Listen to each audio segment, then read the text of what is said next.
Hello and welcome back to another episode of Critical Reactions with your host Bryan.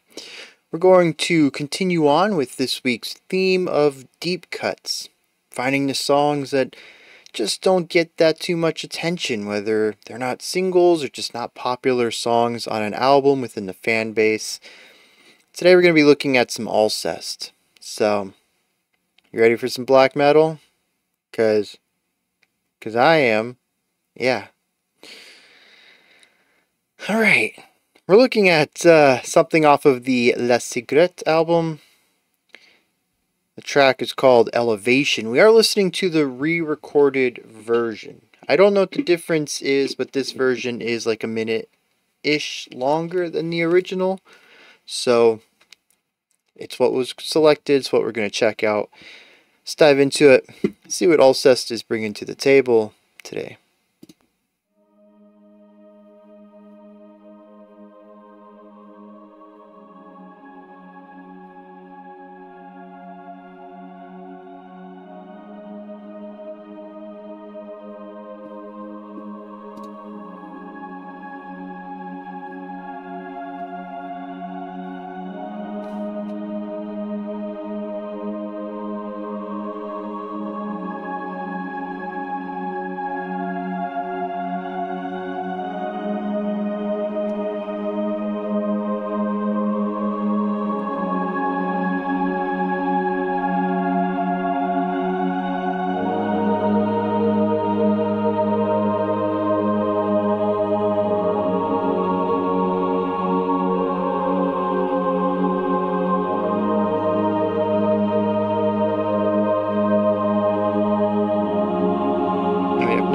This is a lovely little chord progression.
I know it's gonna happen. I have so much tension building in me to get to this black metal part. I wanted to get it over with. Let's go.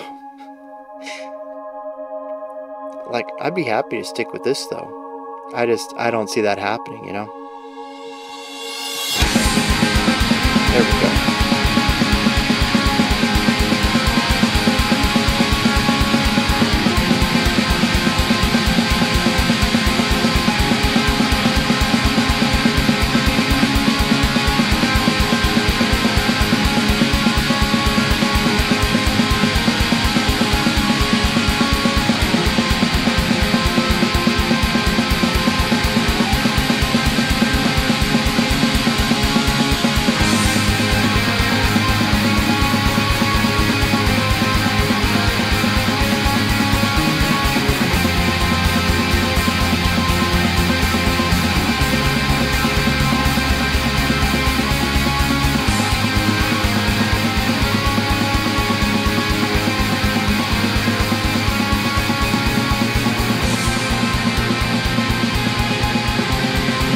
Generally keeping a rather positive feeling though.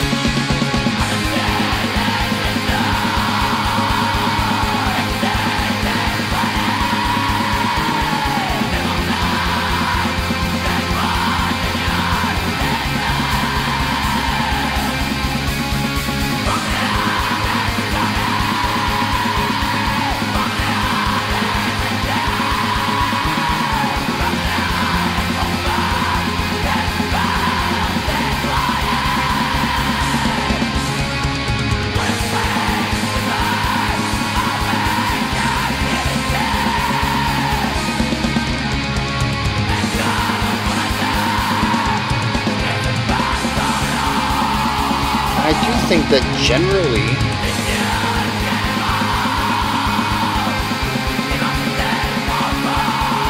the melody being played here is uplifting, elevating, if you will.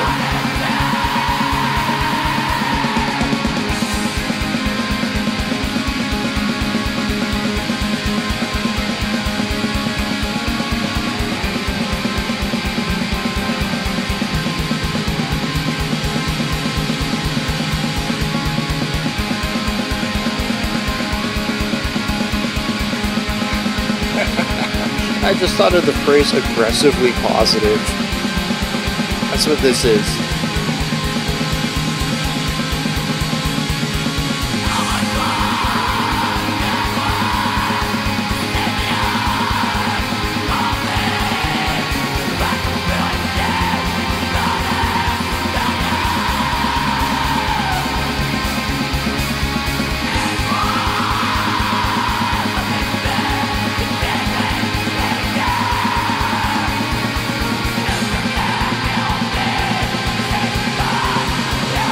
I have an 8-bar phrase here, but I'm really wanting something more. I've heard it a lot. Bum, bum, bum, bum. Okay, this is monkey paw-ish, right? I asked for something different. This is very different.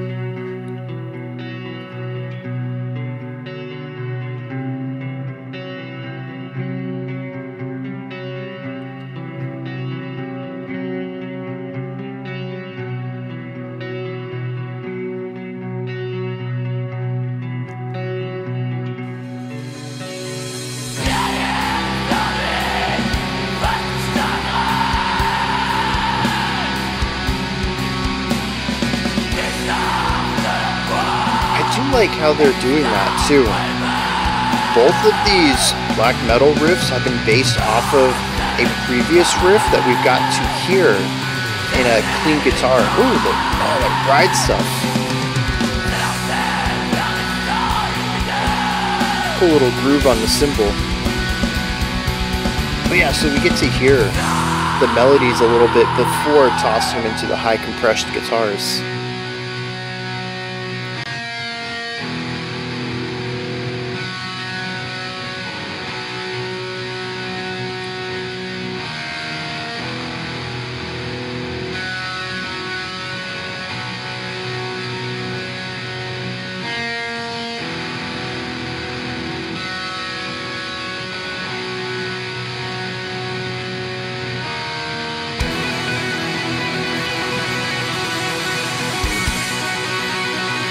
Okay, fast tapping. You don't get that in black metal too often. I want some fun cymbal work behind this now.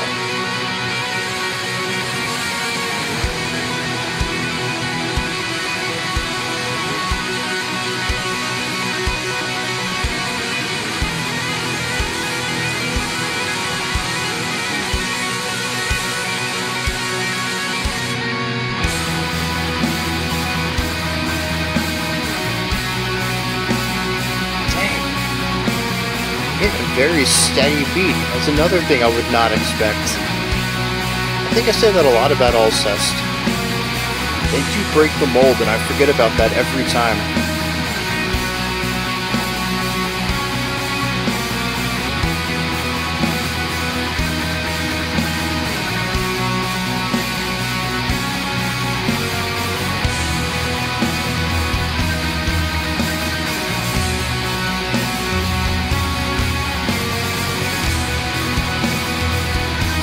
Pairing the tom and the bass kick for those bigger hits between the snare accents, that's interesting.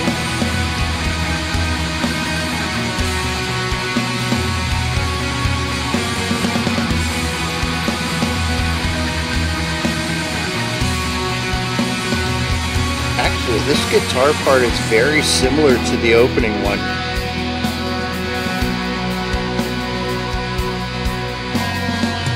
Different rhythmic idea, but generally the same notes in the same order. So I'd say it's a variation on the opening guitar riff. That's the kind of cymbal work I wanted behind the tapping. That would have been cool.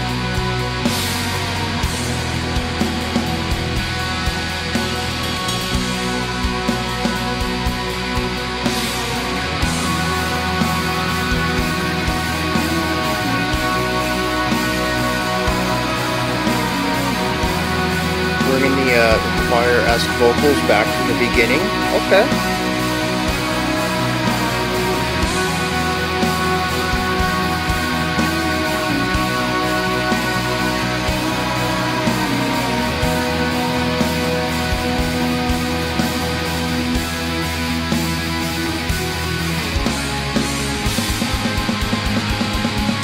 This is the beginning. Yeah. That's that same riff I said I wanted variation from earlier.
Bringing the ride on the same rhythm as the snare hits right here.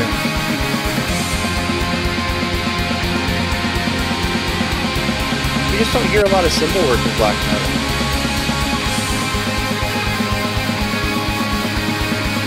It's nice to get that little bit of levity, which I guess makes sense with the title, with the overall vibe.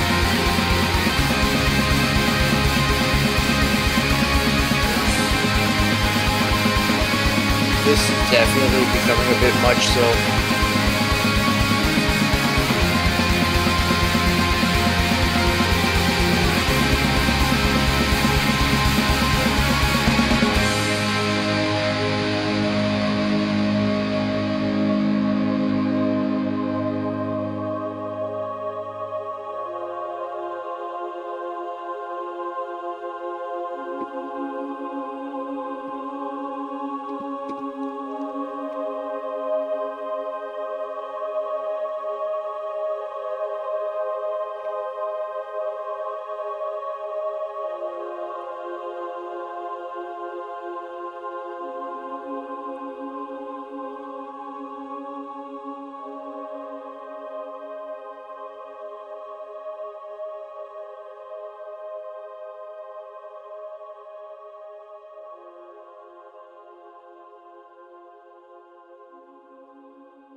Very lengthy opening, very lengthy outro. Oh, I just realized that's not working. We're at 3:26 right now. There's still 30 seconds left, but no sound.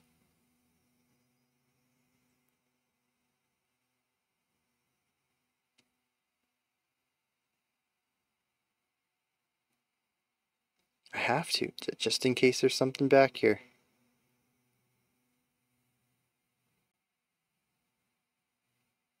Gotta look at every musical nook. Alright.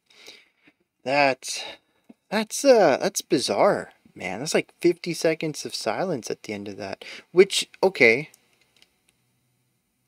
I mentioned the re-recorded one was like a minute longer. Is that in the original, or is that like a mistake? Is the silence intentional? Is that what was added in the re-recorded version? Because you would think re-record, that's different than remaster. I'm kind of curious how the original sounds now, if this one's been re-recorded.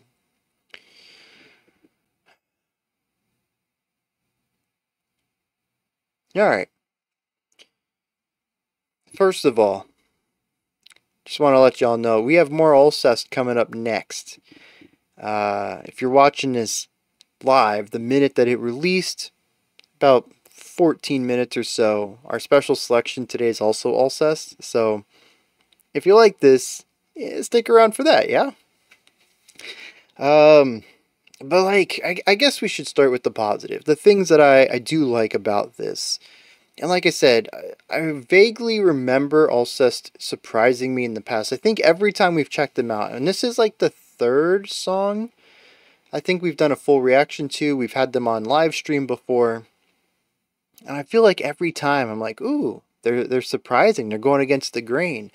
And recently there's been a little voice like, yeah, dude, you know they go against the grain. We've listened to a lot of Alcest. But it still surprises me. I don't know.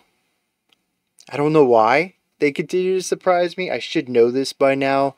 But they do black gaze with a heavy gazy element to that. And what I mean by that, black gaze is a combination genre of black metal and shoegaze. Both of them are typically very atmospherically driven, use lots of compression, but black metal tends to go for overwhelming weight, where they use the 16th note attacks in order to create either anxiety or weight or dread, normally a more negative feeling. And this is also reflected in the harmonic choice, the chords that are used and the notes that are chosen to sit above the chords in the melody. Whereas shoegaze is a rock style where usually the attacks get lost in the mix. So there's so much there's so many audio effects going on the guitar that you don't really hear the strumming, which is a really key part of black metal. It's what gives it that intensity, that anxiety, that weight, is the consistency of that aggressive attack on the guitars, and you know, the snare too, the bass kick. It's really putting a hyper focus on that attack. Shoegaze kind of lets it get lost in the mix, the sound of it all, and you end up with this wall of sound, just a general sound of notes and harmony, and particularly static and other types of white noise, compression, and it creates this very thick, viscous atmosphere.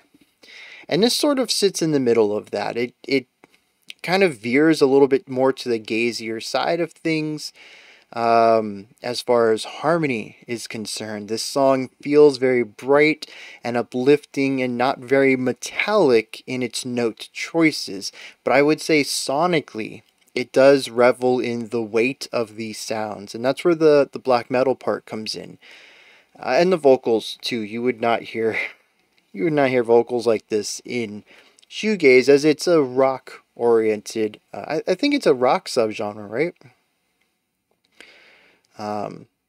So yeah, these types of harsh vocals wouldn't really appear in that. So that's what shoegaze, or that's what black gaze is. And like I said, this kind of veers a little more to the gazier side of things, particularly harmonically. The notes that are chosen, the chords that are played. I'd even say that the clarity of melody, well, no, that'd be more of a black metal thing, because shoegaze tends to use vocals for melody more than guitar, because the guitars create the atmospheric sound. So yeah, it's a really good mix of both. I think this is, if I was going to introduce Black Gaze to someone, this would probably be what I do. This is a really great song for that. It does kind of fall a bit flat in ways. We'll touch on that later, but like I said, I want to start with the things that I think are most positive in it.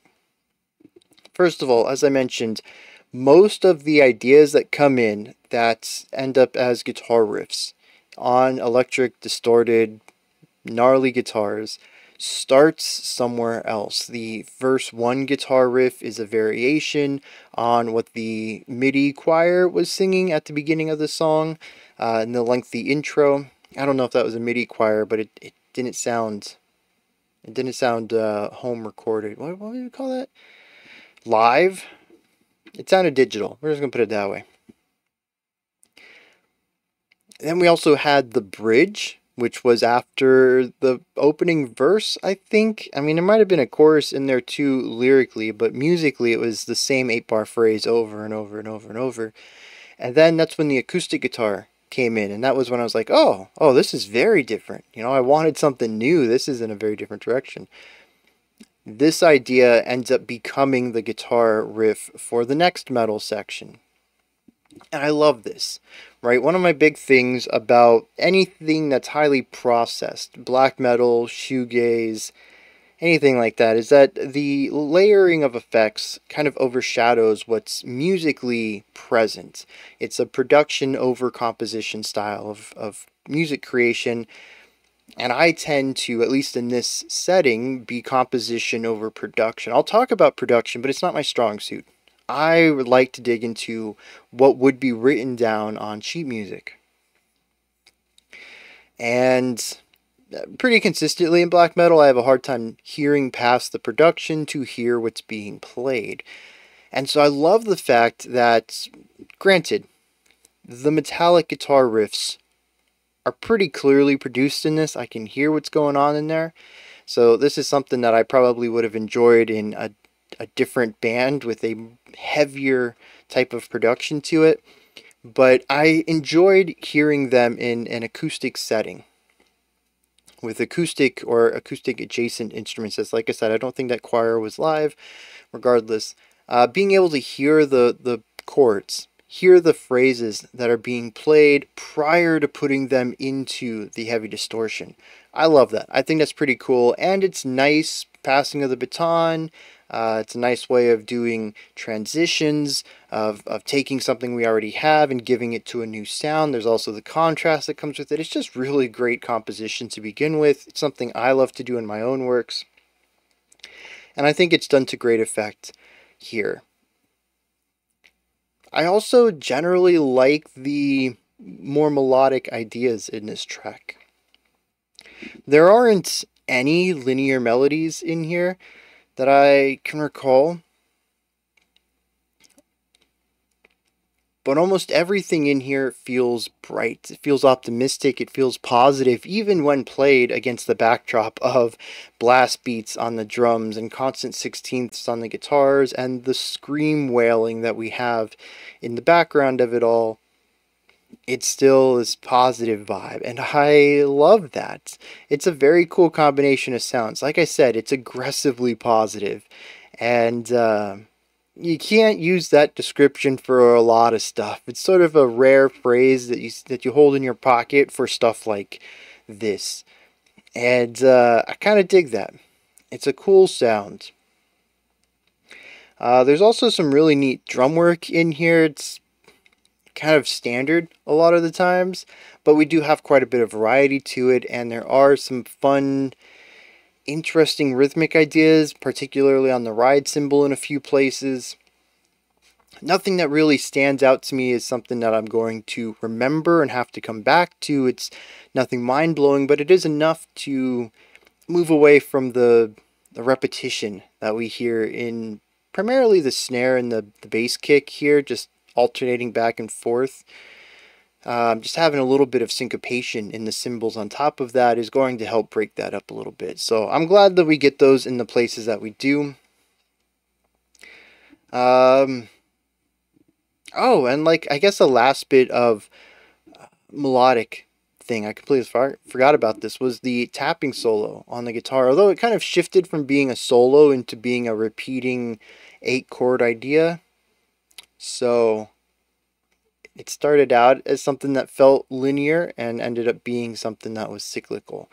But it was still cool. Like I said, you don't really get that kind of stuff in black metal too often. And honestly, I think it would even work really well in a lower fidelity production, just to present a lot of kind of vague movement in the guitar work. I think that would actually work well. But I am glad that I could hear what was happening there. All of the taps themselves, the intricate and precise playing, but also the melodic quality of it, the notes themselves, and hearing how they're working together and shaping out chords. It ends up being very cool, and it's a nice break from just 16th note strumming, so that's nice too. And so, like, on the positive side, Alcest does something well here. They create positive black metal with contrast to it. Not a ridiculous amount of contrast, but the opening of that bridge certainly brought it down to just a clean electric or an acoustic guitar, and that's quite a bit of contrast from the blast beats we had just previous to that. And I think that to me, that's what helps them stand out. They definitely use black metal as a foundation, as a basis to their work, but that's not where their horizons stop. They're not afraid to explore more melodic ideas. They're not afraid to explore more positive harmonies. They're not afraid to explore different rhythms. I mean, in the middle of this song, probably around minutes 5, 6, 7 in there, we got a pretty straightforward rock beat from the drums with emphasized snare, was that on beat 2, and some syncopated bass kicks around that, sometimes being on a downbeat, sometimes being on the offbeat, and kind of creating a little bit, not a lot. It doesn't become like a dancey, groovy, funky thing, but it's enough to create something that isn't just a rhythmic, rigid quarter note idea. And yeah, it's those little things that to me elevate it. I think this is kind of as far away from third wave black metal that you can get, where I still see a lot of that third wave influence in it.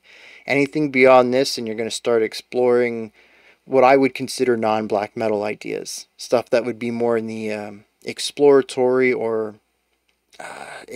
experimental ideas of black metal. And, you know, of course, stuff you'd probably see in second wave when they started to experiment more with that first wave sound. So why is it that black metal is like the only extreme genre I'm well versed in the history of?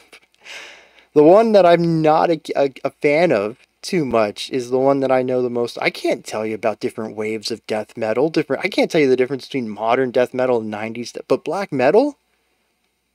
I get black metal. Why? This feels like a curse. I should not be this knowledgeable about black metal. But I will say that usually goes out to the black metal community in here.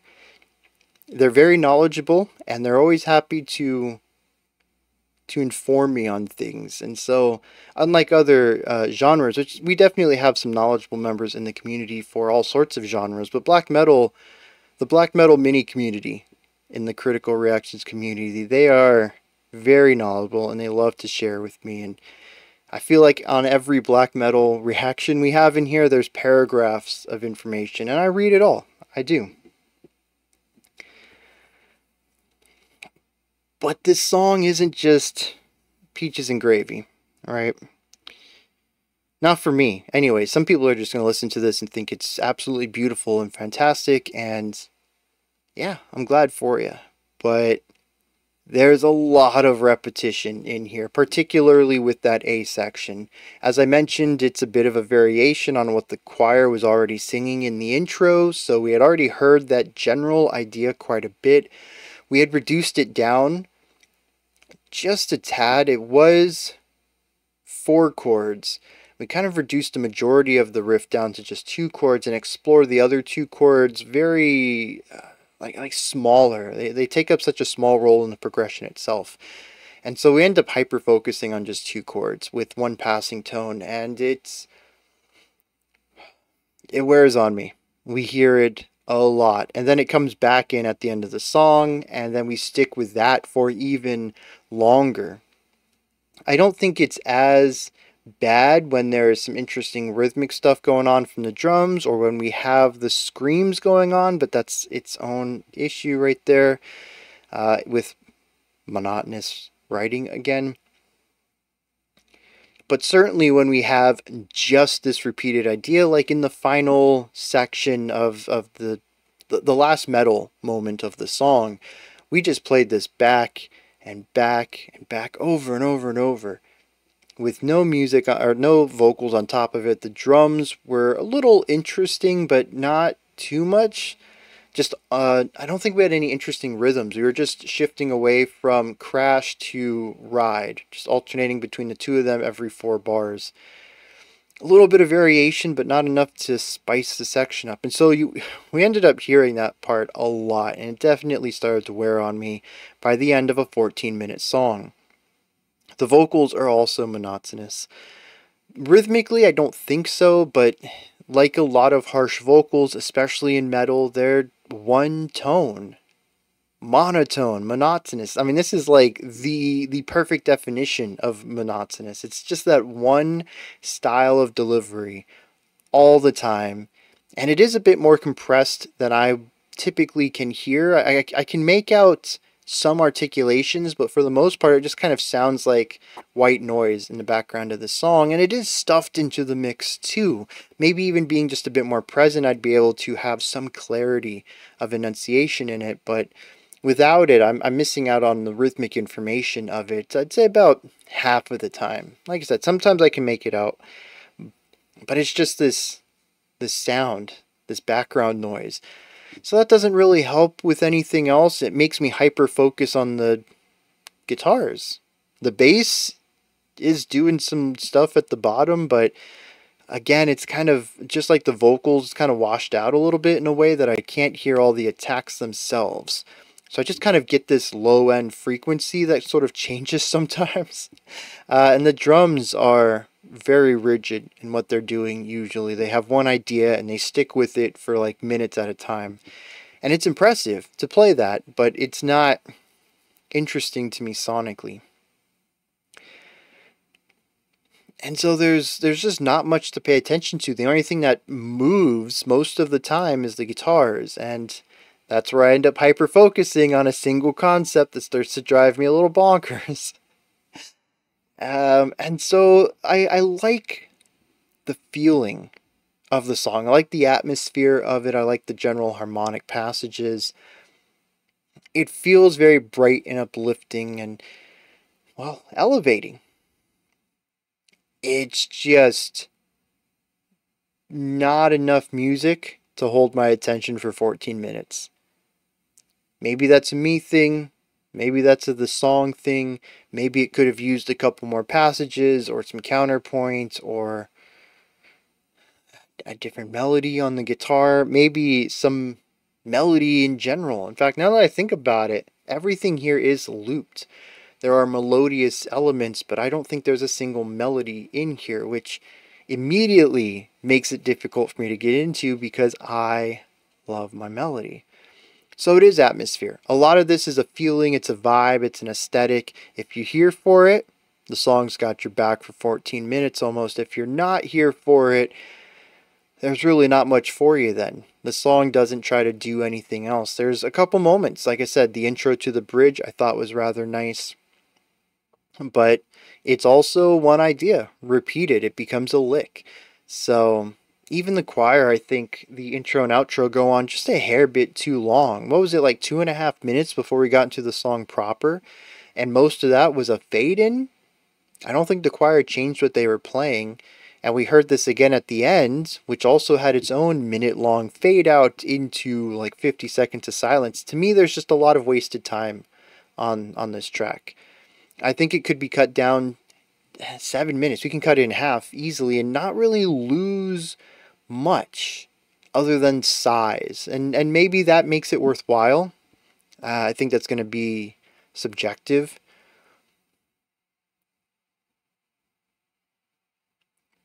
But I think I would enjoy this more as a 7-minute song with a lot of the fluff cut out and getting something a bit more, well, I was going to say a bit more focused, but how much more focused can you be than 14 minutes of a single vibe? That's really focused. It's not really razor honed, but it's certainly focused. So yeah, that's where I sit on this. It's got some cool movements. It's better than most black metal. For me, anyway, subjectively, that's my opinion. I guess come at me, but also don't come at me. But there's a lot of fluff in here as far as I'm concerned, and doesn't really add much to the song. Let me read some lyrics on this, and then I'm gonna wrap this one up. Alright, fun stuff. I don't have internet, so I'm going to be reading off my phone this time. It's a bit unusual. Alright, so this track, the lyrics actually come from a poem of the same name by Charles Baudelaire. He included this poem in one of his famous poetry books, this one called The Flowers of Evil. Now, What it translates to is something about clarity of mind, particularly a type of re-engaging with nature and getting away from the anxieties of civilized modern life, possibly would be a way to read into that. Says above the ponds, let me put this out there first. It is in French, and I have translated it, so this might not be a perfect translation, but I think it got the gist across rather well. It says above the ponds, above the valleys, mountains, woods, clouds, seas, beyond the sun, beyond the ethers, beyond the confines of the starry spheres, my spirit, you move with agility, and like a good swimmer swooning in the waves, you gaily crisscross the deep immensity. Goes on to say that there is negativity in life. It says you can clear all of that. You can get away from the misty existence that weighs people down, and you can become happy as the one with a vigorous wing that soars towards bright, serene fields. It then says that you should let your mind wander to positive thoughts. It says, he whose thoughts, like larks' towards the heavens in the morning, take free flight, who hovers over life and effortlessly understands the language of flowers and silent things. It's basically a nice little bit of meditation. Of saying, let your mind wander, let it go to the edges of the cosmos, let it go to serene fields. Just let it go. Get away from everything that weighs you down in life. Get away from the negativity and find a moment of freedom. It's a demand, almost, for meditation. And I think that lines up really well with the concept of elevating, of getting away from. And we even have the concept of flight, both allowing our thoughts to fly and soar, but also for us to fly over life. To sort of take more of a bird's eye view on things and understand how small some of the things are that are keeping us down, that's making us feel anxious or terrified. To focus on the bigger ideas, or at least try to get a scope of the bigger picture. And this song is very positive. It's very optimistic. And much like how the song demands people to allow their mind to wander, this song is aggressively positive, forcing you almost to feel the optimism of the melodies being played. I think it lines up with the poem really well, and this is one of those cases, I think, where it's a really good showcase of taking a pre-established work of art, maybe in a different medium, and adding to that conversation in an entirely positive way. In fact, I'd even go to the lengths of saying that the repetitive parts of this song are artistically accurate as well. Meditation isn't about change. It isn't about nuance. It's about being in the moment. It's about breathing. It's about simply existing. Something the song does really well at times is just be. So those are my thoughts. Alcest's Elévation, like I mentioned, again, if you're watching this live, it's already out, but there's another Alcest reaction ready to go right now on this channel. Maybe you want to go check that out. But yeah, let's do the sign off. How do I normally do this? Oh yeah, those are my thoughts. What are yours? Is there anything here that you want to add on to what I said or correct me on? Just maybe you have your own perspective and opinion on things. Put all of that stuff down in the comment section. Above that, in the description box, you'll find a link to Linktree. Takes you here. You can find links to my music, ways to support the channel, a link to the Discord server, and so much more. Above that, if you could, like, subscribe, and ring the bell. I greatly appreciate all three of those. That wraps it up for today. I'll be back tomorrow, though, 5 p.m. Eastern Standard Time, 10 p.m. UTC. The U.S. Started doing daylight saving time, and we've changed our clocks, so now it's 10 p.m. UTC for the next 6-ish months. It's still 5 p.m. for me though, which is nice. Maybe what if I aligned my whole channel to UTC, and so everything was consistent to that?